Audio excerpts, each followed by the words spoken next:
Next जो point है ये है सिमिलैरिटी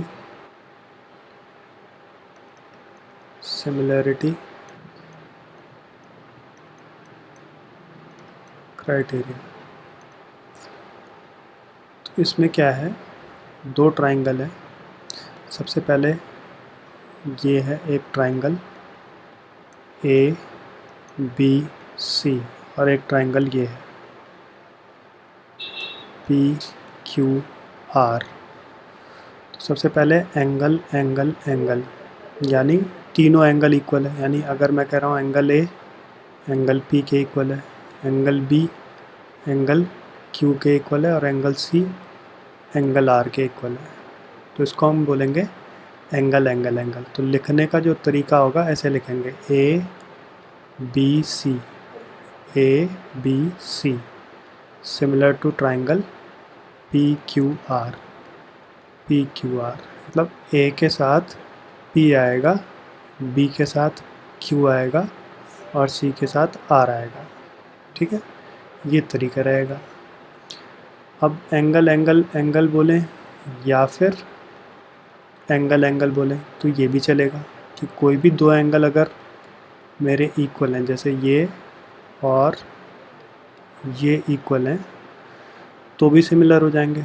इसको हम बोलेंगे एंगल एंगल एंगल, क्योंकि अगर दो एंगल इक्वल है किसी भी ट्राइंगल में तो एंगल सम प्रॉपर्टी के हिसाब से तीसरा एंगल भी अपने आप ही सेम हो जाएगा। तो कोई भी दो एंगल हो तो भी चलेगा।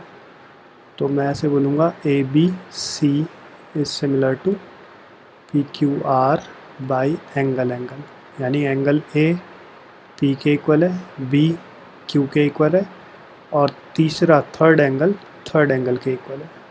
ठीक है, फिर तीसरा क्राइटेरिया होता है एस एस एस क्या है, इनकी साइड का ratio A B over P Q is equal to B C over Q R is equal to A C over P R. ऐसे तो भी यही बोलेंगे triangle A B C similar to triangle P Q R with in bracket S S S. Criteria ऐसे bracket के अंदर लिखना है।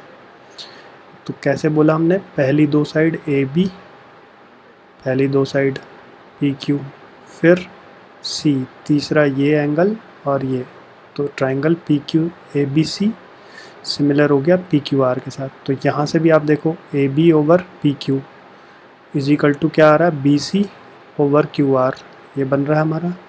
और फिर फर्स्ट और third A C over P R, ये बन रहा है। तो तीनों मतलब रेशो अगर मैं यहाँ से भी निकालना चाहूँ तो ये मेरा मैच करना चाहिए। ठीक है, चौथा जो है ये है एस ए एस। तो एस ए एस क्या होता है, एस ए एस होता है जैसे मैं कहता, मतलब ये side over this side is equal to ये side upon this side and this angle is equal to this angle. इसको कहते हैं एस ए एस। मतलब ऐसे A B over P Q is equal to A C over P R और angle A is equal to angle P. तो side फिर angle फिर side, S A S. ठीक है, ये रेशो के हिसाब से है। Last year S A S हमने कॉन्ग्रुएंसी पढ़ा था 9th में, उससे रिलेटेड नहीं है, थोड़ा सा अलग है। तो ऐसे लिखेंगे triangle A B C similar to triangle P Q R और क्राइटेरिया ब्रैकेट में S A S, like this. ठीक है, अब जैसे कि ये है क्वेश्चन नंबर 1 एक्सरसाइज 6.3 का। अब फर्स्ट क्वेश्चन में देखो, फर्स्ट पार्ट ये है, इसमें मुझे देखना है ये सिमिलर है या नहीं है। तो ये एंगल देखो, एंगल ए, तो क्या बोलेंगे फर्स्ट पार्ट के लिए, एंगल ए किसके इक्वल है, एंगल पी के इक्वल है। ठीक है, और एंगल बी किसके इक्वल है, एंगल क्यू के इक्वल है। और एंगल सी किसके इक्वल है, एंगल आर के इक्वल है। तो इसका मतलब ट्राइंगल ए बी सी जो है वो सिमिलर हो गया पी क्यू आर के साथ। क्राइटेरिया एंगल एंगल एंगल, बस मुझे ये देखना है सिमिलर है कि नहीं। सेकंड पार्ट देखो, सेकंड पार्ट में रेशो, क्योंकि साइड्स दे रखी हैं तो इनका रेशो चेक करो, A B over Q R. तो ए बी का वैल्यू क्या है 2, क्यू आर का वैल्यू क्या है 4, तो सॉल्व करके क्या आया 1/2। फिर ए सी ओवर पी क्यू। तो ए सी मेरा क्या है, ए सी मेरा है 3 और पी क्यू क्या है 6, तो भी 1/2। फिर B C over Q R ना, बी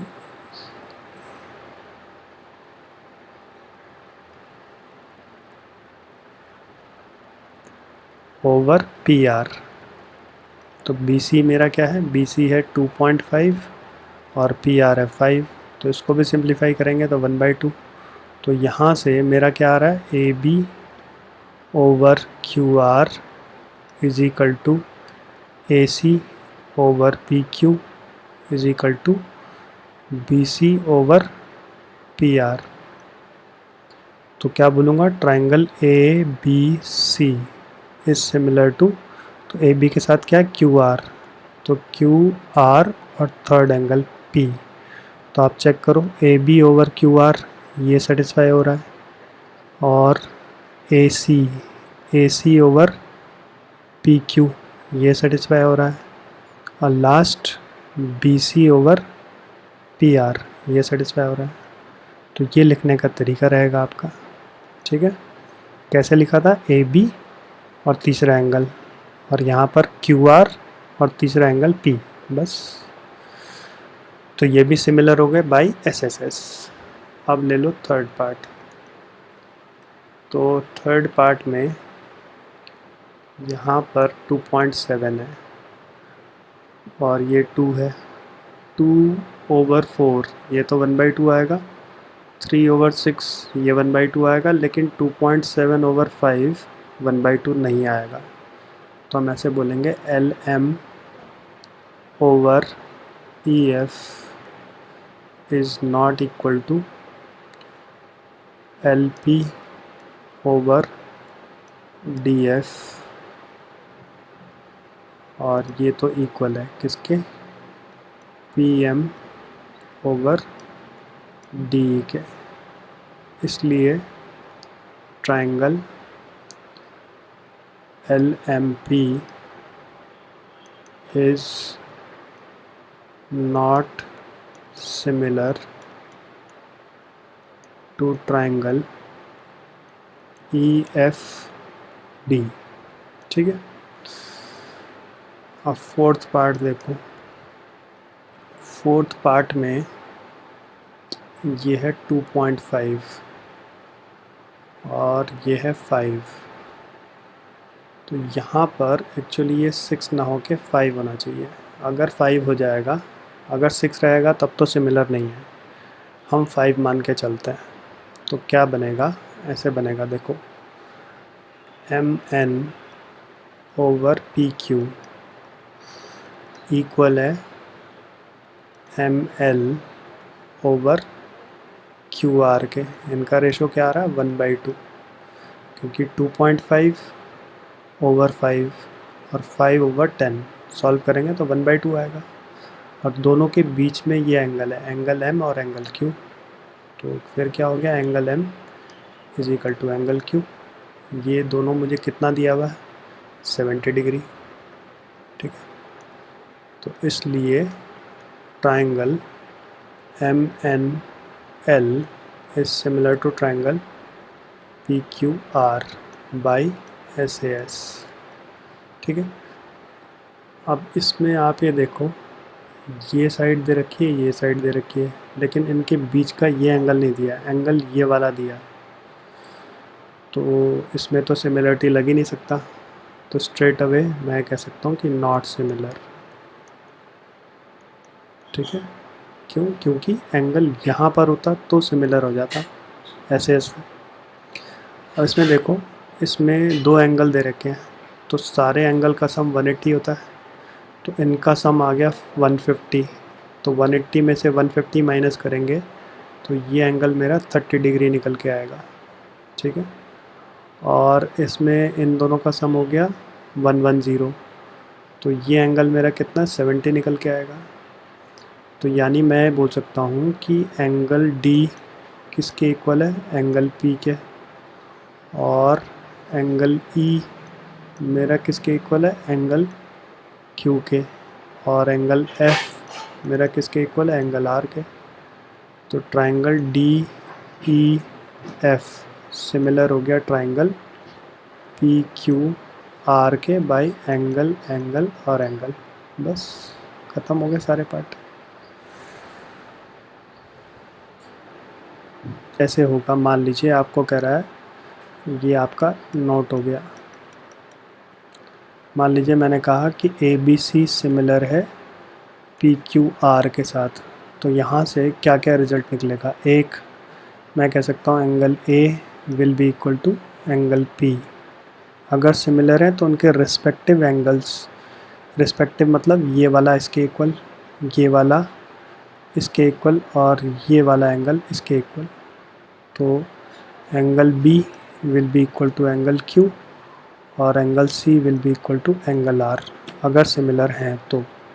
दूसरा क्या होगा, दूसरा ये होगा कि उनका ratio A B over P Q, पहली दो साइड ओवर पहली दो side, will be equal to B C over Q R, next two sides over next two sides, and A C first and third over P R first and third, ठीक है।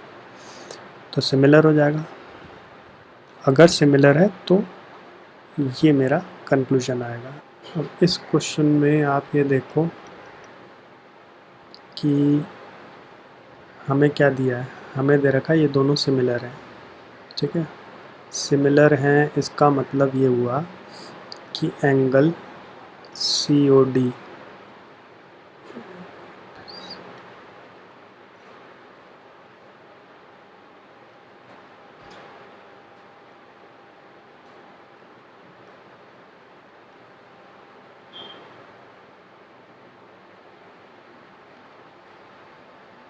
अब इस question में आप ये देखो हमें क्या गिवन है, हमें गिवन है ट्राइंगल ओ डी सी जो है सिमिलर है ट्राइंगल ओ बी ए के, ये हमें गिवन है, ठीक है। इसके अलावा बी ओ सी, ये एंगल मुझे दे रखा है, बी ओ सी कितना 125, तो मैं ये एंगल निकाल लूँगा लीनियर पेयर। तो सबसे पहले हमने बोला angle B O C plus angle C O D is equal to 180, यह हमें पता है लीनियर पेयर है, 9th में हमने पढ़ा था। तो ये 125 है, तो सी ओ डी इज़ 180, तो यहाँ से सी ओ डी कितना निकलेगा 180 माइनस 125, कितना आ गया, ये आ गया 55, तो ये हो गया सी ओ डी, ठीक है। इसके बाद इस ट्रायंगल में सी ओ डी में सारे एंगल का सम 180 होता है, तो आप ये देखो angle C O D plus angle O D C plus angle O C D, सबका सम 180। तो इनमें से सी ओ डी अभी हमने निकाला 55 और ओ डी सी हमें दे रखा है 70, तो यहाँ से आ जाएगा ओ सी डी, तो कितना हो गया, ये हो गया 125, तो O C D is equal to 180 minus 125, तो कितना आ गया, अगेन 55 आ गया, तो ओ सी डी भी मेरा आ गया 55, ठीक है। अब इसमें हमें क्या निकालना है, डी ओ सी निकालना है। तो डी ओ सी हम ऑलरेडी निकाल चुके हैं, सी ओ डी का मतलब डी ओ सी, तो एक तो मेरा आंसर ये है, ठीक है, ये डन हो गया हमारा। फिर डी सी ओ ये भी हमने निकाल लिया, DCO मतलब OCD, ये मेरा दूसरा आंसर हो गया। फिर तीसरा बोल रहा है OAB, तो ये वाला एंगल, तो A किसके इक्वल होगा, C के इक्वल होगा। तो C हमारा क्या है, ये आया है, तो लास्ट ये हो जाएगा angle OAB is equal to angle OCD which is 55। ये आ गया तीसरा आंसर। सारे मेरे आंसर 55 आ रहे हैं। तो ये मैंने किस बेसिस पे कहा, इस बेसिस पे कि दो ट्राइंगल अगर सिमिलर हैं तो उनके रिस्पेक्टिव एंगल्स मेरे इक्वल हो जाते हैं। तो फिर से देखो हमने किया क्या, सबसे पहले हमें दे रखा था दो ट्राइंगल सिमिलर हैं, ये हमने लिख दिया, इन दोनों में लीनियर पेयर लगाया तो ये एंगल आ गया। फिर एंगल सम प्रॉपर्टी लगाया इस क्वेश्चन में तो ये एंगल आ जाएगा। तो फिर ये एंगल इसके इक्वल है, क्यों इक्वल है, क्योंकि ये सिमिलर है, तो C will be equal to A। इसलिए कुछ बच्चे क्या ऑल्टरनेट एंगल समझ लेंगे, ये ऑल्टरनेट नहीं है। क्यों, क्योंकि क्वेश्चन ऑल्टरनेट तभी लगता है जब हमें ये दे रखा है CD is parallel to AB, तो यहाँ पर ये हमें दिया ही नहीं है, तो मैं ऑल्टरनेट एंगल्स की प्रॉपर्टी नहीं लगा सकता हूँ। इस बात को आपको ध्यान रखना है, बस सिंपल।